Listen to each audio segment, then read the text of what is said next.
10 টাকা চাই একটা ডিমের দাম বাস। যদি আমার এই ডিম 60 টাকায় যদি সাধারণ মানুষ খাইতো তাইলে আমার আড্ডি দিল আমার আপত্তি থাকলো না। এটা বিতরণ করতেছি আমরা এই জন্য, এটা বিক্রি করে আর মুক্ত দেওয়া এক কথাই তো।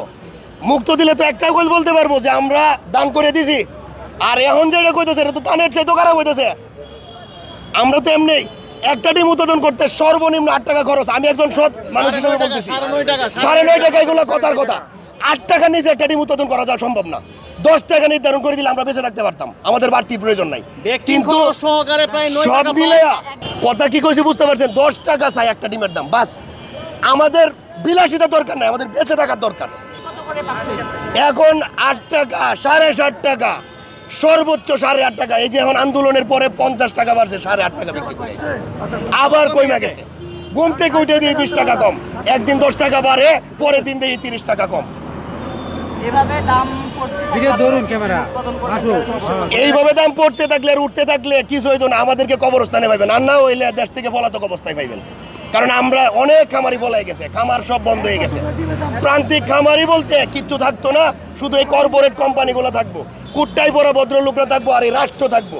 আমরা সাধারণ 90% মানুষ থাকতাম না।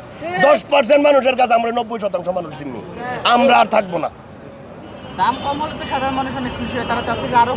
সাধারণ মানুষ তো কমে খাইতে পারতেছে না। আমার প্রশ্ন হয়েছে, যদি আমার এই ডিম 60 টাকায় যদি সাধারণ মানুষ খাইতো তাইলে আমার আড্ডি দিল আমার আপত্তি থাকলো না। সাধারণ মানুষ তো 11 টাকা 12 টাকায় খাইতেছে, তাহলে বাকি টাকা কই যাইতেছে? রাষ্ট্র নির্ধারণ করুক কেমনে তাদেরকে। সাধারণ মানুষ যদি 10 টাকায় ডিম হাসি মুখে ডিম কিনে নিব, কোনো সমস্যা নাই।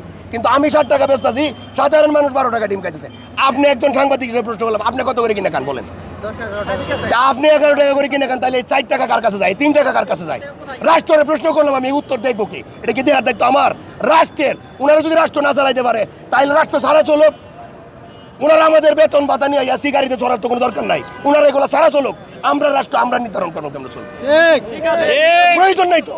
যে রাষ্ট্র নাগরিকের সুযোগ সুবিধা সমান না করতে পারে, এই রাষ্ট্রের নীতি নির্ধারকের প্রয়োজন নাই। আমি আমার টোটাল অভিযোগ ওই নীতি নির্ধারকের উপর।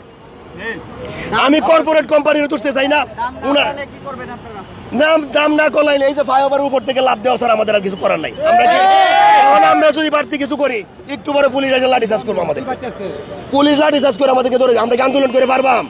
কিচ্ছু করে পারতাম না। দাম একটু বাড়লে ভুক্ত অধিকার যায়, মনে করেন যে আমাদেরকে রেট দেয়। কোনো কর্পোরেট কোম্পানির গেটে কি ভুক্ত অধিকার চাইতে পারবো? আমি আপনার কাছে সাংবাদিক প্রশ্ন করলাম, কোনো কি কর্পোরেট কোম্পানি